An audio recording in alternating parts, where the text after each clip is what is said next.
Good evening, everyone. My colleagues here on the council, the town staff who's assembled here, members of the public, both in person and on the Zoom platform. Welcome to this special meeting for Monday, March 9th of the East Greenwich Town Council. I'll call this meeting to order. We're going to wait until our regular meeting at 7 p.m. to say the pledge. So we'll move right into new business. Our first item of new business today is the proposed capital improvement program for fiscal period 2026-27 through 2030-2032. One second here. The capital improvement program is a major part of developing the town's fiscal year 2027 budget, which begins July 1st, 2026.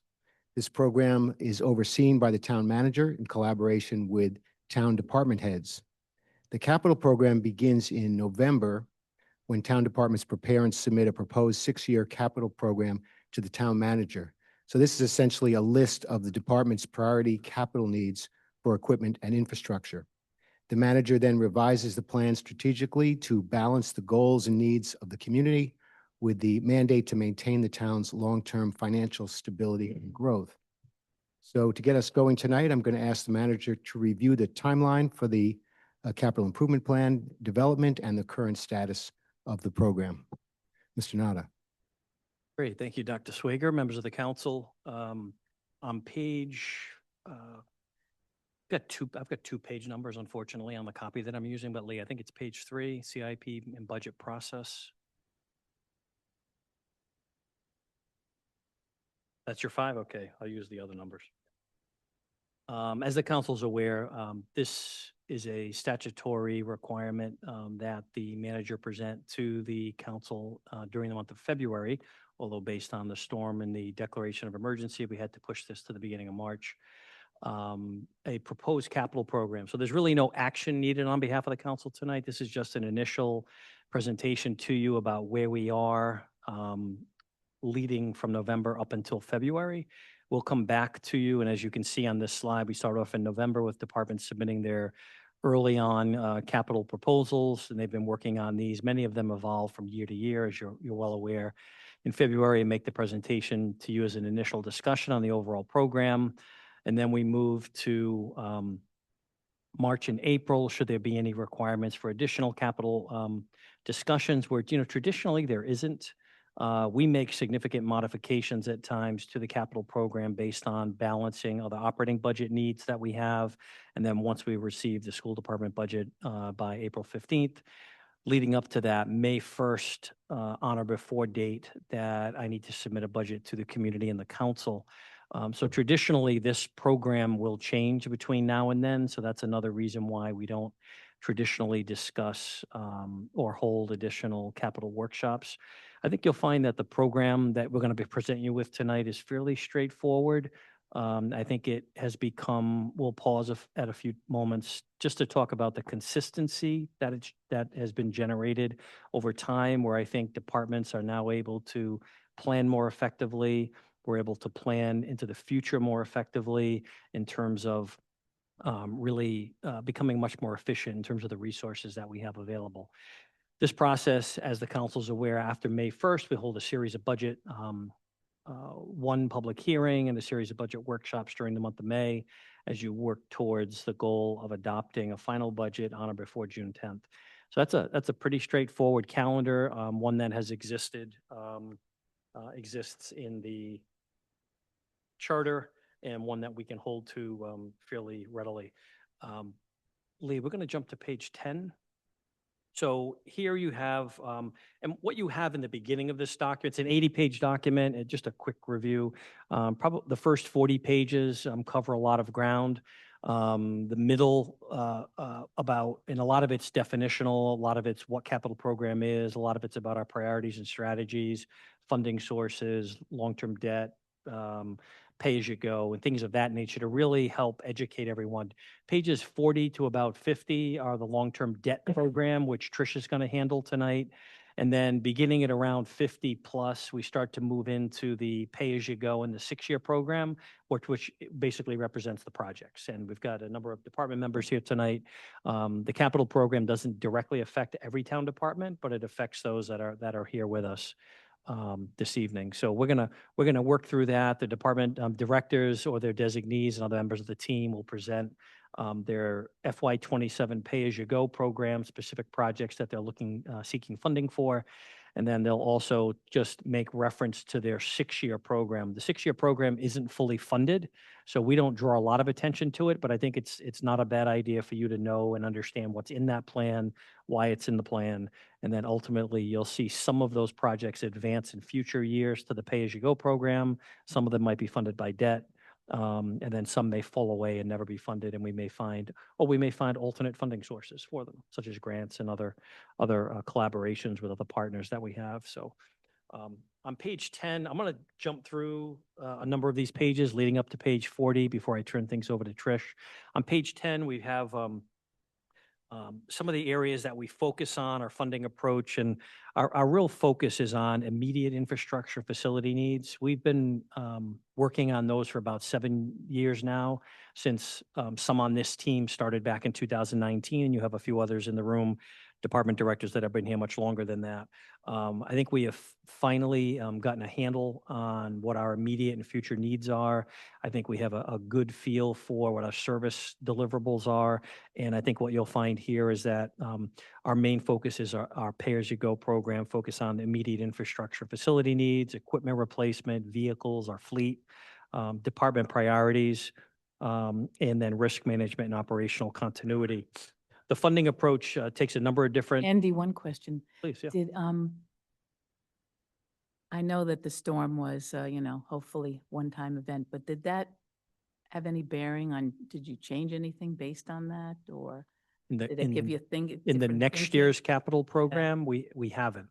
What you did approve something which was critical, and it was in a capital program, and that was the snow blower attachment to our sidewalk machine, which arrived on the Wednesday after the storm, which was put immediately into use. I think you saw pictures of it in different social media posts around town. So that was a $35,000 purchase. The town had purchased through DPW that actual piece of equipment years ago in the capital program. So you started to see that unfold. I think what you'll see and you'll hear from Director Gomes tonight is just a keeping up with the fleet, keeping up with the attachments, keeping up with the buildings and the needs that we have. We did sustain significant damage to a number of generators that we had at a number of different facilities, and we'll talk about that a little bit in my report when we give a brief update regarding the storm. So a lot of these elements that affected us in the storm will show up in the capital program. Offhand, I don't think there are too many in the proposed FY27 program. Funding, as I noted earlier, really comes down to our pay-as-you-go program and strategic use of reserves. You've gotten recommendations from Trish in prior years in June for use of surplus dollars to supplement capital need to help us catch up at an accelerated rate in terms of equipment and building needs. And then we would like to rely less on debt, but I think you'll hear from Trish shortly that, we are in a position where we've had to rely heavily on debt for a number of different major initiatives. And I think we strategically manage those a little bit differently regarding short-term acquisitions and for acquisitions that cost significantly less than something like the school construction initiative, where you don't have any alternative but to fund that through debt. And then our key message for FY27 is really that this plan focuses on actionable priorities. So we'll continue to stay nimble. We're very disciplined and frugal when we can be, but we've had to face the reality of spending and making significant investment in certain areas, such as communications and others that were critically important, especially during this event that we just had. And I think we'll see that play out again and again as we move forward.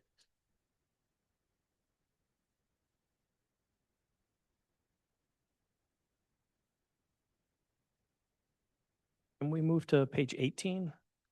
So on page 18, we have just some abbreviated bullets that focus on FY27's impact. We focus on the $2.7 million capital equipment bond and our outstanding balance with that. We focus on The pay-go department requests of just under 2.1 million, a slight decrease of just over 100,000 from the prior year. Very early in the process, we're looking at the potential of up to about a $500,000 transfer in capital reserves, as well as additional transfers, potentially depending how we finish year end, to the debt service fund to help us prepare for some of the additional school construction debt that we'll be facing in the coming years. FY '26 CIP focused on about 1.1 million in level funding prior to the transfers, and we are hopeful that we can stay in and around that level for this upcoming year. Next page, Lee. So two core components for the FY '27 capital program really focuses on, again, specific to the various funding types, which is really important. I think a lot of people in the community don't really focus. They think the capital program is a budget.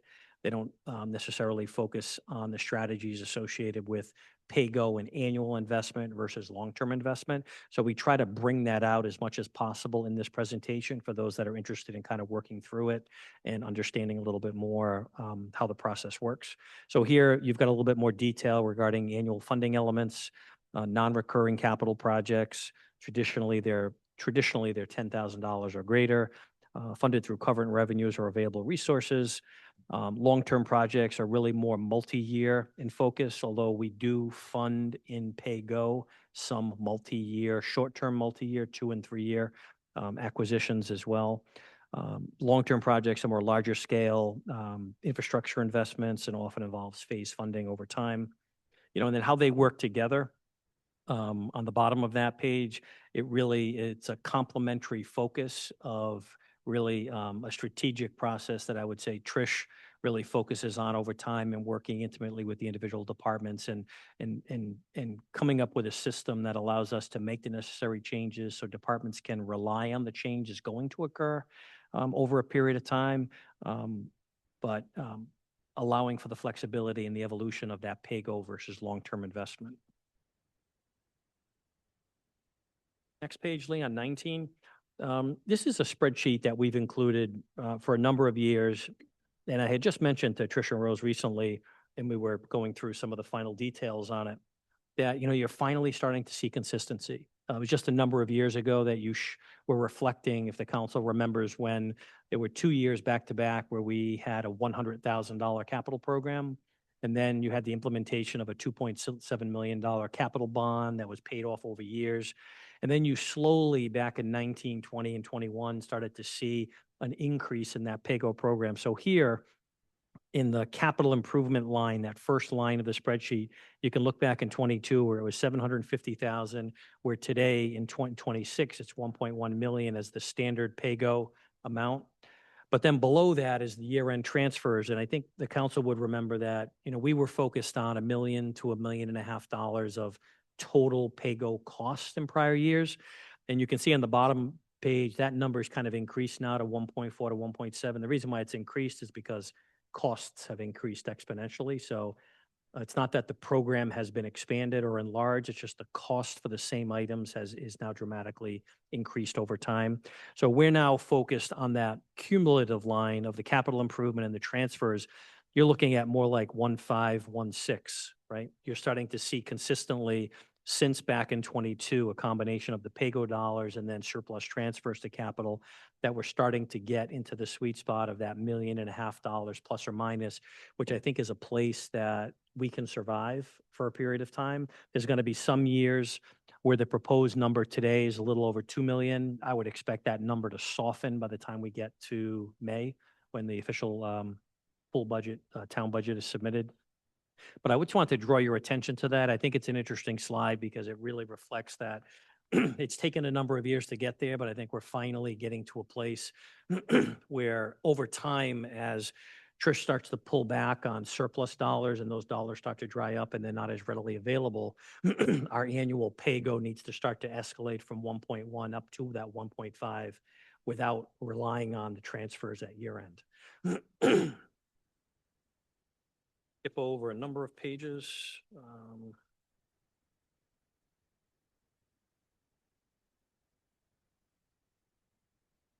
what you have in and of the next 10 pages is a lot of Department of Labor information.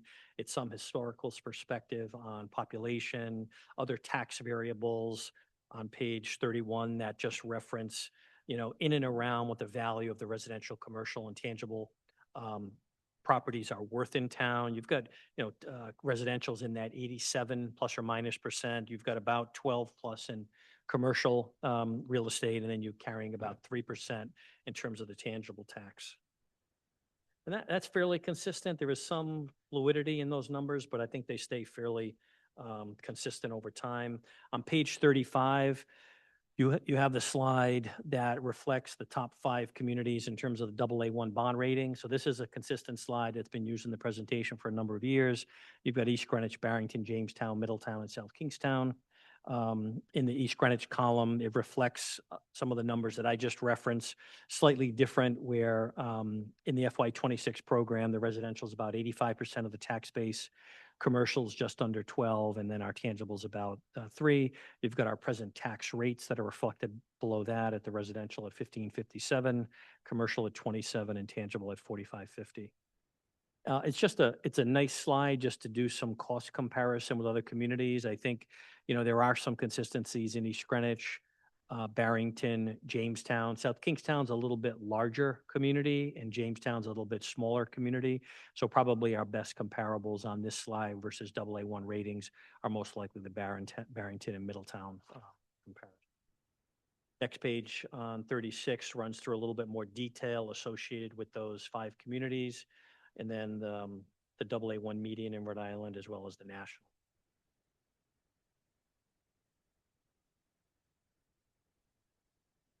Page 38 reflects the 6-year program, and as I noted earlier, I think the departments will, after they touch on their PAYGO program, will reference this program. This in total is a $37 million estimated program. Clearly in 6 years, we're not able to fund that.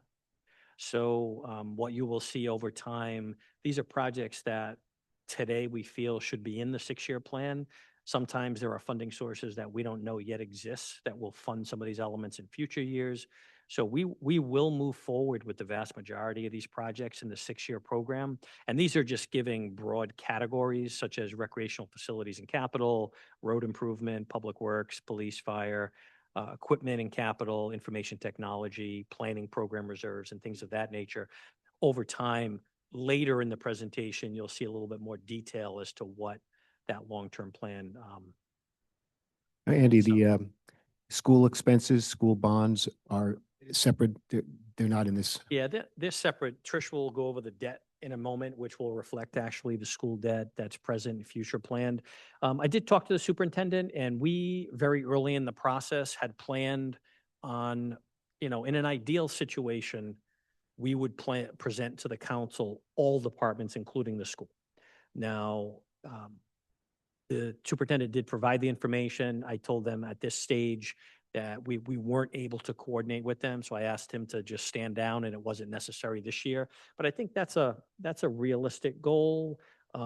It's something that they too will change by the time they submit their budget on April 15th. So it's just an early look at that, but that information has been provided to us. And happy to, as we go forward, start to share that information with the council as we move forward. But I think there's an appropriate time as the superintendent, Kenworthy and I start to work more together. I think you'll find there'll be much more opportunities for integration of materials as we go forward. And their program is not a 6-year long-term program. It's really a 1-year PAYGO program. So, but for the council to be alerted to some of the things that are on their radar screen, and I think a lot's going to change with the school in the next few years because they're really holding back on some of that investment because of the school construction initiative. You've got 2 buildings that are going to start coming down in about a year and a half from now. So really you want to only invest in things that you absolutely have to continue to provide the educational program and to make the building safe. And I think the school department is doing that now and trying to be as effective, as efficient as possible, as they advance that going forward.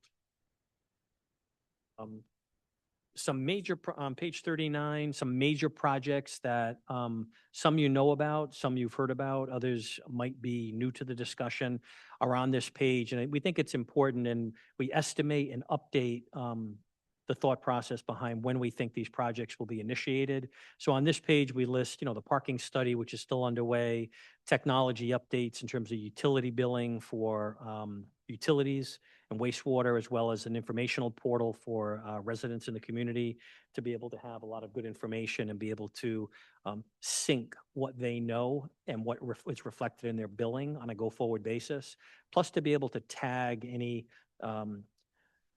discrepancies that they may have or our records may have. So we think Tricia and I have talked about it at length. We think the informational portal is going to be really tremendous for the community on a go-forward basis, as long as everyone uses the technology to their advantage. So it's going to be available shortly in the near future, as well as moving from the semi-annual to quarterly billing. Number of these others are we're continuing with the public safety communication improvement program, really a heck of a program that was needed for many, many years and kind of came out of nowhere, but has garnered tremendous work and investment and improvement in both fire and police communications, as overseen by Tim Wheeler. Fire Station 1, you get our tank replacements, which have happened. You've had the tank removal at wastewater. Those tanks are out of the ground and now gone. You've got the new facility, above ground tanks, that's been installed and was utilized throughout the storm and in the recent month or so for all of our fleet in the community, and that's at Bear Swamp at the highway garage. You've got other wastewater improvements, our comprehensive plan initiation, which you're going to hear a little bit about tonight, our highway garage rehabilitation and fleet maintenance expansion, which is now going forward with the design based on the council's recent authorization for bonding for that project. You're going to have continued discussion in the next year regarding the potential transition of Eldridge Elementary School. And so that is something that we've yet to secure. We are going to reflect funding for that in this program and in the operating program based on what our needs are, but you're going to start to hear a lot more about that in the next 6 months. Andy Wade will be finishing up the Swift Community Center addition, which should be finished this spring, early summer. That's a $1.6 million improvement and expansion of that building based solely on federal funding passed through the state of Rhode Island, so there are no local tax dollars being used in that $1.6 million enhancement. You've got the Scallop Town Dog Park and waterfront enhancements, phase 1, which is about $1 million project, which the design is being worked on now.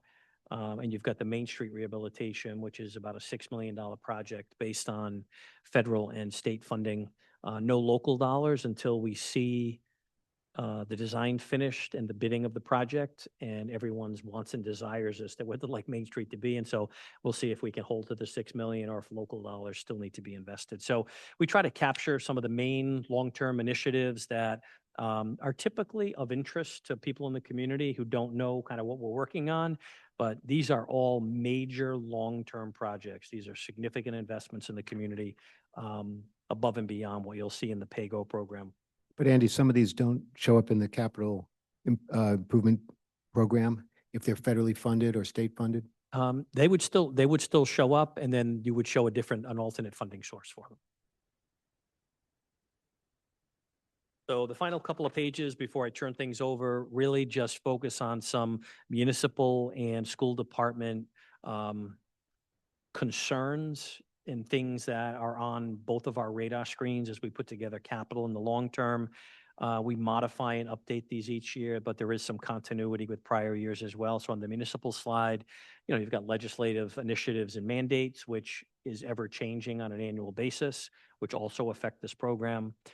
Sustained growth in both the residential and commercial tax roll values, how essential that is to continue to provide for the revenue that's needed. And also there's growth in the community in general to be able to support this program. You've got 6-year CIP submissions. We'll assume continued need and use of all municipal facilities over a 6-year period. So that helps us with a baseline of improvements and sustainability in those buildings and the types of investments that we're going to need to continue to make on a go-forward basis. And that's everything. That's police station, that's both fire stations, that's all the community recreation facilities, that's 111 Pierce, where our administrative offices are, Swift Community Center, the recreation office, town hall. So there's more than you think. As you start to go through and add them all up, there's quite a few facilities around town that are critically important to delivering services. And there are a couple of other notes here, such as political and governmental volatility at state and federal levels, and how they can be disruptive, as you're seeing recently with the gas prices had been tremendous for a long period of time. And now with what's happening in the world, you're seeing an immediate escalation. So, we were good. We were saving dollars for the early portion of the year when gas prices were at in and around $3, where now you're seeing a 50-cent spike in a week or more. So we're going to feel that pain as we finish out the fiscal year. On the school side, just a couple of quick notes. It's that variability in enrollment projections. As you know, this past year, and something that factored into our education aid separate from capital, was a loss in student population. We think that's going to stabilize. We think with school construction on a go-forward basis, that'll stabilize and slightly increase. The school committee will be hearing from proper GIS regarding not only their redistricting plan, but also the demographic study that's going to be released in the next week or so with additional information, which will help us look forward, help us look back and forward regarding potential enrollment modifications. The next couple of years, as we just noted with the investment in our new school facilities, you're going to have a significant investment in the high school, in Frenchtown, in Hannaford, modest investment at Meadowbrook, and Cole, being the most new school, probably have the least amount of investment. But, all of those facilities, including Cole, still needs investment. That's about 15 years old at this point, plus or minus. By the time we finish all our school construction, it's going to be closer to 20 years old. And before you know it, the next bond issues will probably be focused on the middle school and high school, when you'll have a more advanced and modern elementary school system. Short period of time. You also have funding. We've talked about that at length. So really, education aid has not been kind to the district in the past few years. But if you just look back a short period of time ago, it was very beneficial. So it's trying to stabilize that, get us to a point where we can better predict, based on the education funding formulas, what the district may be receiving in the future, try to eliminate any of the volatility in the federal programming, as well as become more efficient with the investment that's being made on the school side. I think that's what the facilities department is attempting to do on the school side in terms of just managing any potential increase in costs for maintenance on a go-forward basis. So there are a number of consistent concerns that we face on an annual basis. Try to keep that list up to date. And I think you'll hear a lot more about that, both in the school department's budget meetings, as well as in the municipal discussions that we'll have in the coming weeks. I'm going to pause there. We've got about 10 pages or so that will not be as high level in general. It'll be some general discussion by Trish, but we'll also focus on some detail that shouldn't be news to any of us, and we've been tracking for a number of years. I'm going to let kind of Trish work through that. I may add a couple of comments, maybe not. But I think what you'll find is, as we prepare for our budget workshops, you'll find much more detailed discussion that will occur with our funding sources and our debt service and our fund balance and things like that. Not as much in capital, but it'll be following this presentation in the coming months. Trish? So we're just going to walk through some of the long-term management, debt management, some of the bonded past, current, and future debt, the long-term financial program, and projected debt service schedules.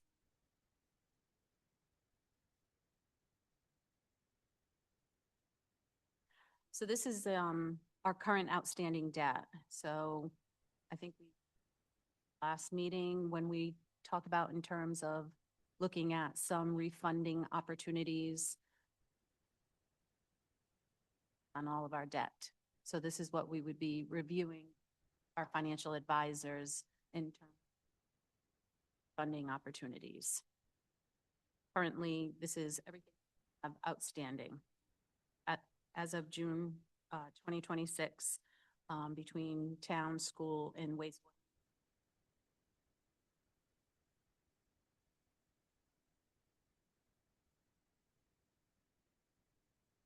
Next page is our current required existing debt.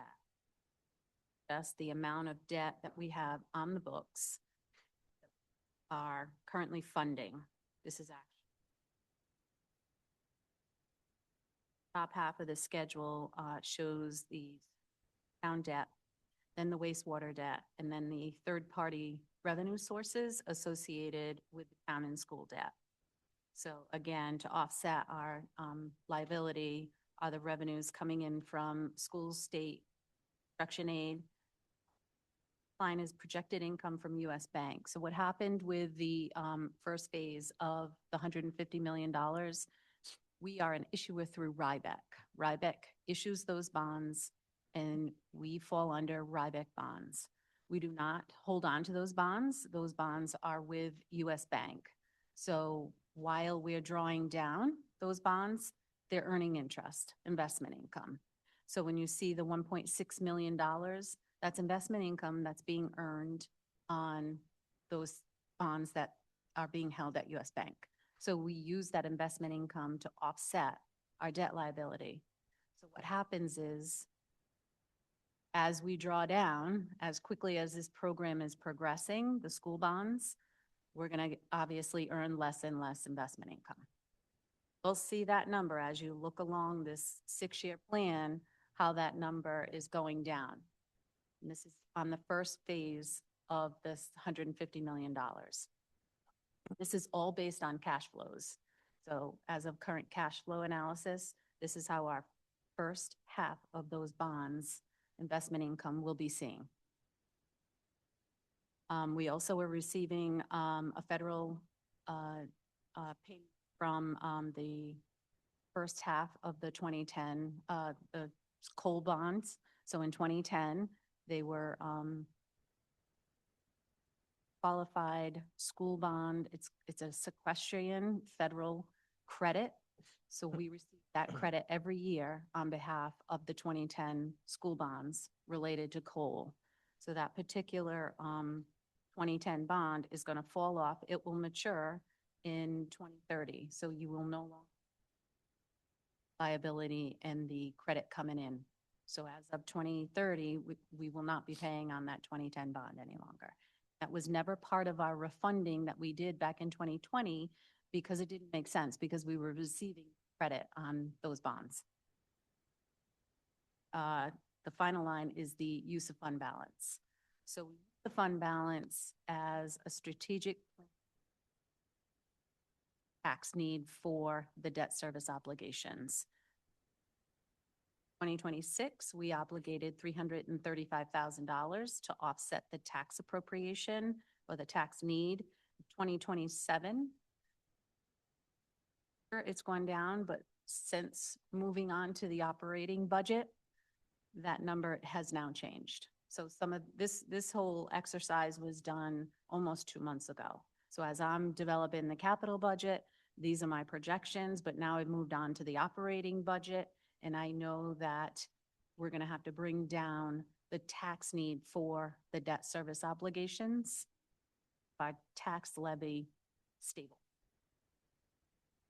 So that 81,000 where I projected I would be using from fund balance, I have increased that to 581,000 as of today. And again, that may move depending on how the operating budget for 2027 evolves. So as of June 30th, 2025, we had $1.3 million in unassigned fund balance related just to debt service. So that's where those monies are coming from, not the operating budget, not the general fund, not the school budget. It's coming from the debt service unassigned fund balance. Last few years to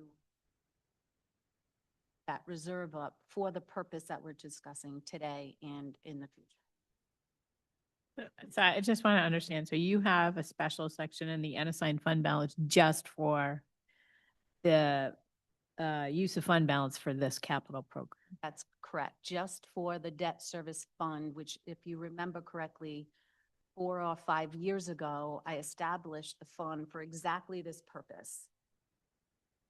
Liabilities, you could see your expenditures, you could see your revenues, and it would maintain its separate unassigned fund balance. So now we're seeing how the mechanics of that system works, and it has no impact on the general fund's unassigned fund balance or their school fund.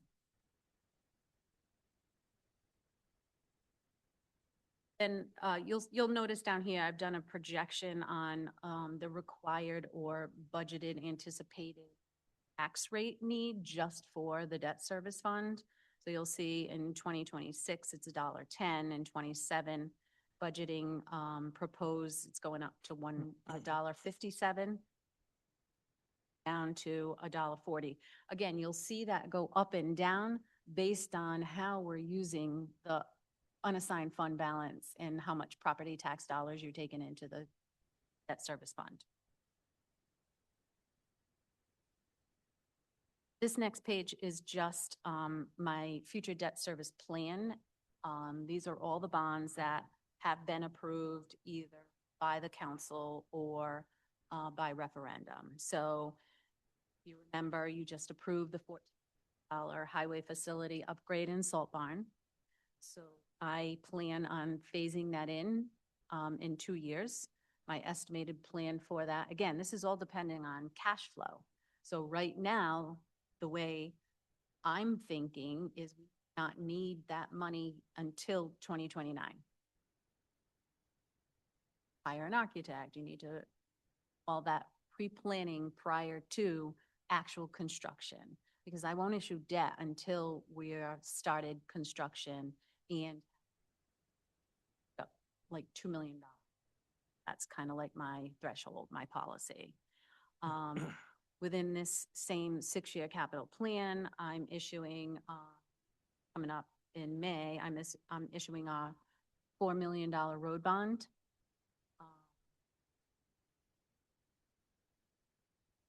So I'll be issuing that $4 million from Infrastructure Bank. Same capital 6-year plan. I have another $4 million road bond planned in 2029. Outside of any grants, it appears that we're using about $1 million worth of road sidewalks.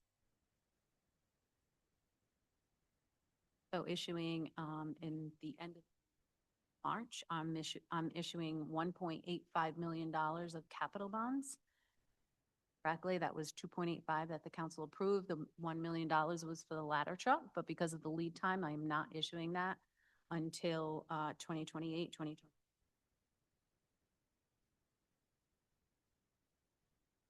Bonds for the school department, I'm issuing the bonds from the $5 million that was approved in 2000. That will exhaust that $5 million. There's like $2.3 million that I'll be issuing. Of the $2.3 million, they have about $1.3 million of unspent funds. I know that there is a plan, probably knows more particulars. $150 million school bonds. I'll be issuing the second phase, and I'm planning on doing that 7, which I'm hoping to not have to hit the 2027 budget, but it will hit the 2028 budget. I'm not planning for any principal or interest payment 7, but I am planning for 2028. Cash flow analysis, it's going to be close. So the next page is just the required property tax need at the bottom in 2026, $4.1 million. Budgeted $4.3 million because I had estimated that I would have drawn down the bond before March. And had I done that, then I would have had my first year of interest payment as well as the $1.85 million. So I had budgeted that in 2026, issuing the 1.85 of capital as well as the $4 million road. But I'm not issuing that until March. So we're not going to be hit with that. First, what happens is any surplus in the debt service falls to the debt service on assigned fund balance. So the additional $1,000 will just increase that service fund. So moving on to 2027, I had budgeted, estimated at the development of this 6-year capital plan, the capital need, debt service would need about $6.5 million. As I mentioned earlier, I have lowered that to 6,650,000, and I'm using 500,000 of unassigned fund balance. So instead of 6.5, I've brought that tax down to 6,050,000 because I'm using 500,000 of the fund balance estimated in 25. And then just the same methodology moving forward in year 20. I think we've already talked about this. We were going to get hit in 28 instead of 29. Initially, as the budgets was evolving and the school bonds were evolving, we thought the 2029 budget was the budget that was really going to be impactful.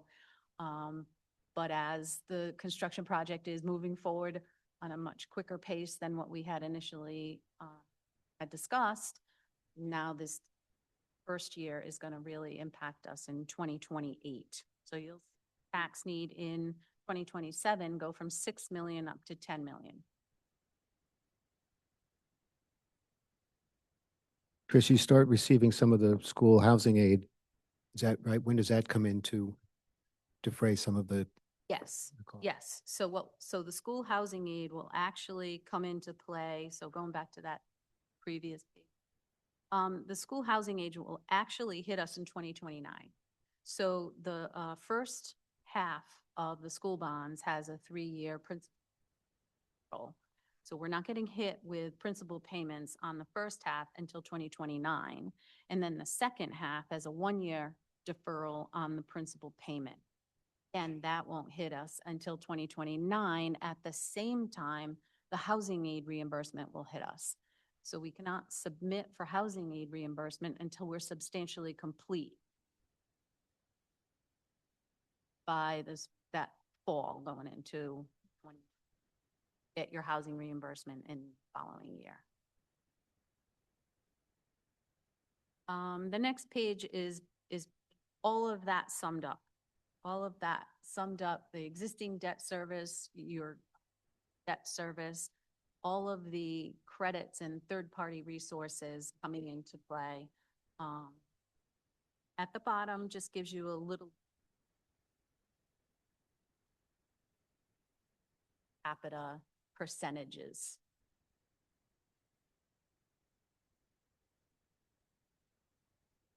Following that with just some graphs on percentages, and then some the Public Financial Management Board study as of December 2025. So that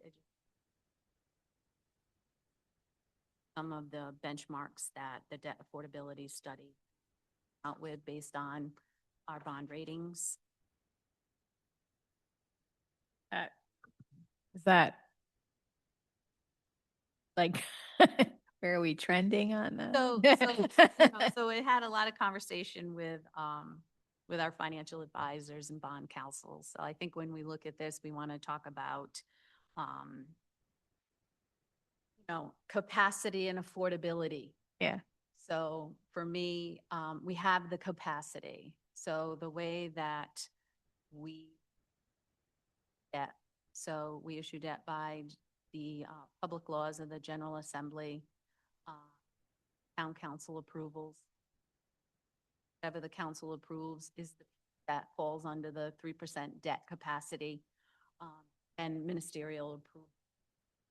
Not getting General Assembly and you're not getting the town council, then there's a mechanism for you to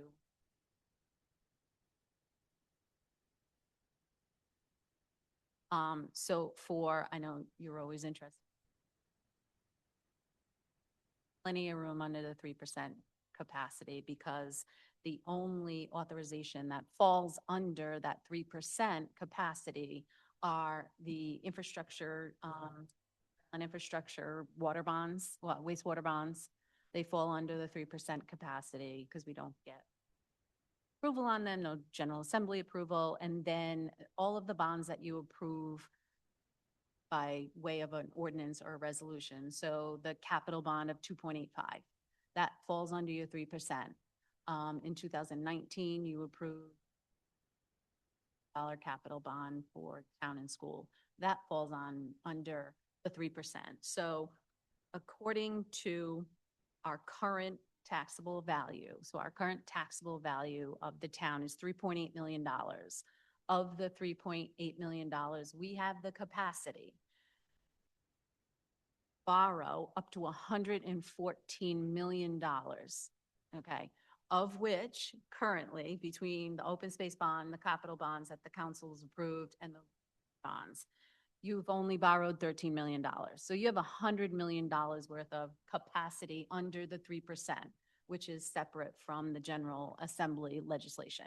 So when we talk about, do we have enough? Too much or not enough?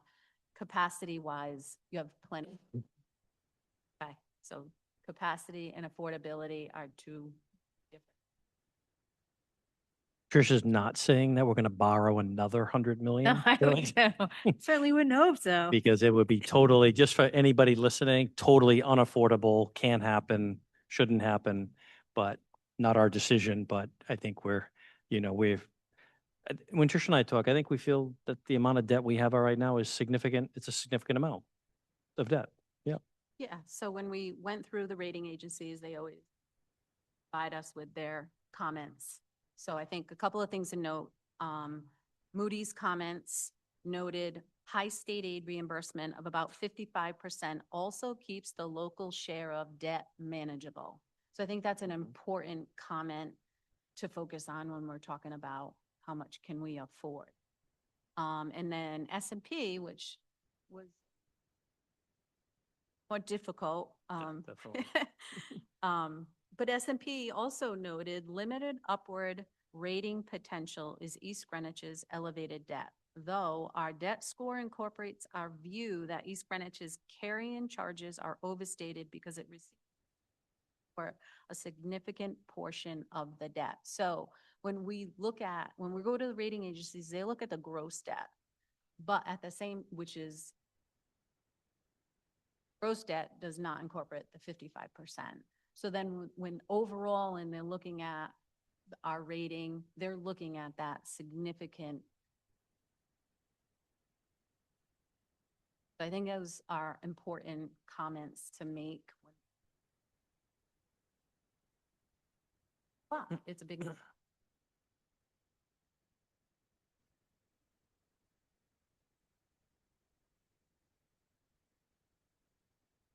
Are just the funding sources. This is just how are we funding the long-term debt? And there's more programs here that you're looking at that are funding our debt. Obviously, municipal bonds and funds and pay-go funds and grants available. We would see those well. At the current time, we don't have any impact fees, but it's probably up for discussion at a later time. Page is just the property tax rate attributed to the debt service fund, estimated $1.81 in 2027, and that rate going up to $2.44.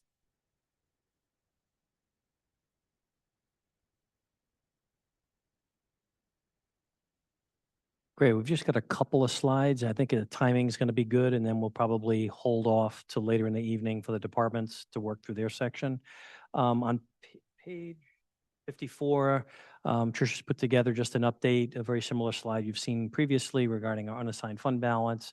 So at this time, we're still projecting $500,000. That may change.